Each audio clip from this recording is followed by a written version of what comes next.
நமச்சிவாய வாழ்க. நாதந்தாள் வாழ்க. இமைப்பொழுதும் என் நெஞ்சில் நீங்காதான் தாழ் வாழ்க. வாழ்க வளமுடன். அனைவருக்கும் இனிய வணக்கங்கள்.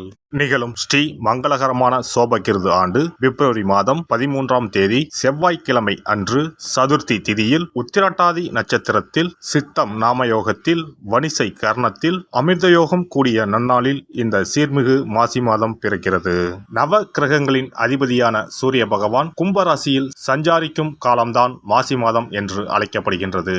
தமிழ் மாதங்களில் 11வது மாதமான மாசி மாதத்தில் மாசி மக விரதமும் மகா சிவராத்திரி விரதமும் கடைபிடிக்கப்படுவது விசேஷம். மாசி மாதத்தில் பௌர்ணமி நிறைந்த மக நட்சத்திர நாளில் கொண்டாடப்படும் விரதம் மாசி மகம். சிவபெருமானுக்கு மாசி மாதத்தின் தேய்பிறை சதுர்த்தசி நாளின் இரவில் கொண்டாடப்படும் விரதம்தான் மகா சிவராத்திரி. பிறக்க போகும் இம்மாதம் உங்கள் வாழ்வில் வளமும் நலமும் செல்வ செழிப்பும் பெற்று புதிய வாய்ப்புகள் புதிய வெற்றிகளுடன் மங்களகரமாக அமைய எல்லாம் வல்ல இறைவனை உளமாற வேண்டி விரும்பி கேட்டுக்கொள்கிறேன்.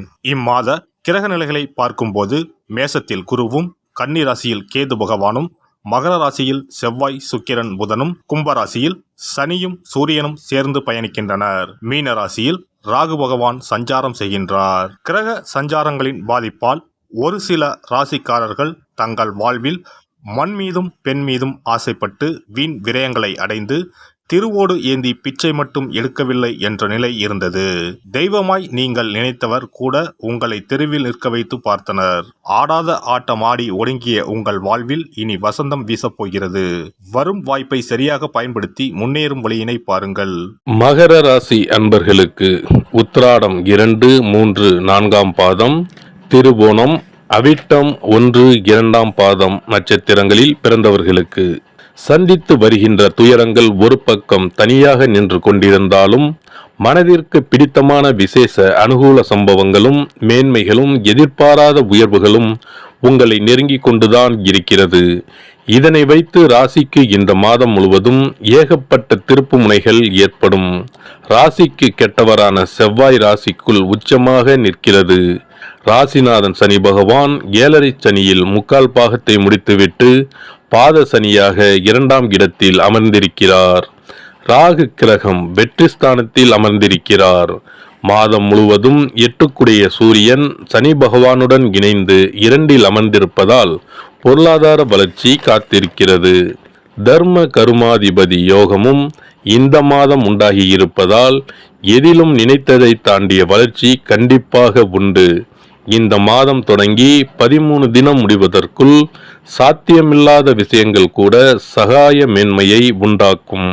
மாதம் முழுவதும் 9இல் அமர்ந்திருக்கிற கேது கிரகத்தால் பலவித நன்மைகளும் அபரிமித பணப்புழக்கமும் காரிய வெற்றியும் ஈடுபடுகின்ற காரியங்களில் இனிமையும் அதனால் பொருள் வரவுகளும் காத்திருக்கிறது. குடும்ப நிலைமை உயர்வாகவே நீடிக்கும். வாழ்க்கை துணையுடன் மகிழ்ச்சி சம்பவங்கள் தொடரும். முதல் வாரம் கடந்த பின் திருவோண நட்சத்திரக்காரர்களின் வாழ்வில் மாபெரும் இனிய திருப்பங்கள் ஏற்படும். உத்தியோகம், பணி, பதவி விஷயங்களில் எந்தவித இடர்பாடும் ஏற்படாது. தொழில், முதலீடு, வியாபார நிர்வாக விஷயங்களில் ஆச்சரியப்படுகிற உயர்வுகள் ஏற்படும். அயலூர், அயல் மாநில சம்பந்த தொழில், வியாபார, பட்ஜெட், லாப விஷயங்களில் முடிவுகள் சாதகமாகும்.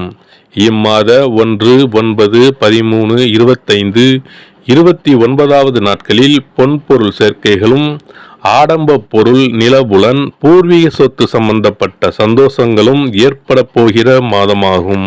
வாழ்க்கை துணை சார்பாகவும் அனுபவித்த சங்கடங்களுக்கு தீர்வு ஏற்பட்டுவிடும். உயர்கல்வி ரீதியான கவலைகள் தீரும். உற்பத்தி சார்பாக நன்மையும் லாபமும் உண்டு. துறை சார்ந்த விஷயங்களில் குறுக்கீடு விலகப் போகிறது. வியாபாரிகளுக்கு விற்பனையை தக்க வைத்துக் கொள்ள நீங்கள் மிகவும் பாடுபட வேண்டியிருக்கும். சந்தை நிலவரம் கவலையை அளிக்கும்.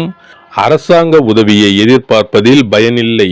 புதிய முயற்சிகளில் தற்போதைக்கு ஈடுபட வேண்டாம். சக கூட்டாளிகளுடன் கருத்து வேற்றுமை ஏற்படக்கூடும். பண விஷயங்களில் கண்டிப்பாக இருத்தல் வேண்டும். கலைஞர்களுக்கு புதிய வாய்ப்புகள் தேடி வரும். அடியோடு நின்று போன நிலை மாறி மீண்டும் வருமானம் வர ஆரம்பிக்கும். நல்ல காலம் பிறந்துவிட்டது. அரசியல்வாதிகளுக்கு அரசியல் துறைக்கு அதிபதியான கிரகங்கள் சாதகமான நிலையில் அமர்ந்திருப்பதால் கட்சியில் ஆதரவு பெருகும். கட்சி சம்பந்தப்பட்ட முக்கியமான பிரச்சனைகளுக்கு உங்கள் கருத்துக்கு முக்கியத்துவம் கொடுப்பார்கள். மாத கடைசியில் முக்கிய பொறுப்பு ஒன்றையும் ஏற்க நேரிடும். மாணவர்களுக்கு பாடங்களில் மனம் ஆர்வத்துடன் ஈடுபடும். நினைவாற்றல் கூடும். தேர்வுகளில் நல்ல மதிப்பெண்களை பெறுவதற்கு புதனின் நிலை உதவிகரமாக அமைந்துள்ளது. வெளிநாடு சென்று உயர்கல்வி பெற வேண்டும் என்ற விருப்பம் இருப்பின் தற்காலிகமாக அதனை ஒத்தி போடுவது நல்லது. விவசாயிகளுக்கு உழைப்பிற்கேற்ற விளைச்சலும் வருமானமும் கிடைக்கும். தேவைக்கு அதிகமாக மழை பெய்வதால் கால்நடைகளின் பராமரிப்பில் பணம் விரயமாகும். சில தருணங்களில் கடன் வாங்கி சமாளிக்க வேண்டி வரும்.